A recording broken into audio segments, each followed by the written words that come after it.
ஒரு பாதுகாப்பான கதையை பத்தி பார்க்கலாமா? நம்ம வீட்ல இருந்து கிளம்பும் போது முதல்ல கேட்கிற கேள்வி, வீட்டை நல்லா பூட்டினியான்னு. இப்போ மெட்டல் பூட்டு, டிஜிட்டல் பூட்டுன்னு பல விதமான பூட்டுகள் வந்துச்சு.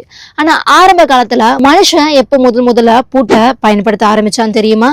வாங்க பூட்டோட வரலாறை திறந்து பார்க்கலாம். பூட்டோட வரலாறு கிட்டத்தட்ட 6000 வருஷத்துக்கு முன்னாடியே ஆரம்பிச்சிடுச்சு. எகிப்தியர்கள் மற்றும் மெசபடோனியர்கள் தான் முதல்ல இதை பயன்படுத்தினாங்க. ஆனா ஆரம்ப காலத்துல இது இரும்புல இல்ல, மரத்தால இருந்துச்சு. எகிப்தியர்கள் ஒரு பெரிய மரத்துல சின்ன சின்ன மர துண்டுகளை போட்டு ஒரு பின் டம்ளர் முறைய பயன்படுத்தினாங்க. இதோட சாவி ஒரு பெரிய பல் துளக்கிற பிரஷ் மாதிரி இருந்துச்சு. இதை தூக்கிட்டு போறதே ஒரு பெரிய வேலையா இருந்துச்சு.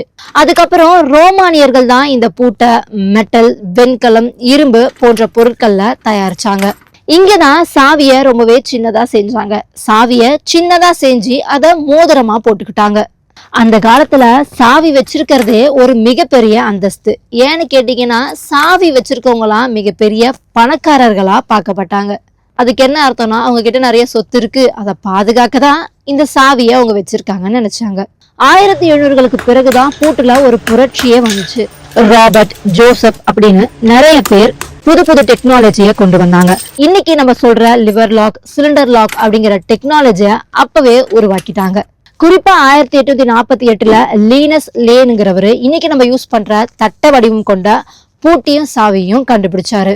இப்ப மெல்ல மெல்ல சாவி போடுற பூட்டு எல்லாம் மறைஞ்சி நம்பர் லாக், நம்ம மொபைல் மூலமா லாக்கை ஓபன் பண்ற அளவு ஸ்மார்ட் லாக்லாம் இப்ப வந்துடுச்சு. டெக்னாலஜி எவ்வளவுதான் வளர்ந்தாலும் ஆரம்ப காலத்துல நம்ம மரத்துல செஞ்ச பூட்டு தான் பாதுகாப்போட அடித்தளமாவே இருக்கு.